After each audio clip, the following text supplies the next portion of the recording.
बातचीत से हल करना चाहते हैं। भारतीय कशीदगी के दौरान पाकिस्तान की हिमायत पर ईरान का शुक्रिया करते हैं और ईरान के पुरअमन न्यूक्लियर प्रोग्राम की हिमायत करते हैं। वज़ीर-ए-आज़म शहबाज शरीफ और ईरानी सदर डॉक्टर मसूद पेज़ेश्कियान के साथ मुश्तरका प्रेस कॉन्फ्रेंस। वज़ीर-ए-आज़म बोले, पाकिस्तान अपने फ़लस्तीनी भाइयों के साथ खड़ा है। ईरानी सदर ने कहा कि शहबाज शरीफ की आमद का खैर मकदम करते हैं। दोनों वाले को खत्ते के अमन के लिए आपस में बातचीत करना चाहिए। वज़ीर-ए-आज़म सादाबाद महल तेहरान पहुँचे तो उन्हें गार्ड ऑफ ऑनर पेश किया गया। शहबाज शरीफ ईरानी सुप्रीम लीडर आयतुल्लाह खामनई से भी मुलाकात करेंगे। वज़ीर-ए-आज़म 29 और 30 मई को दुशंबे में अक़वामी कॉन्फ्रेंस में शरीक होंगे।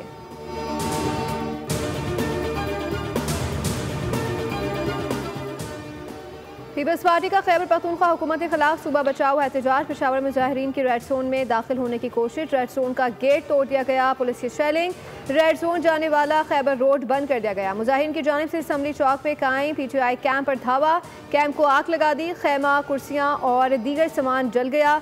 Chairman Peoples Party Bilawal Bhutto Zardari की शदीद मजम्मत। कहा, हम ओछे हटकंदों से डरने वाले नहीं। खैबर पख्तूनख्वा की करप्ट और नाअहल हुकूमत का ताक़ुब जारी रखेंगे।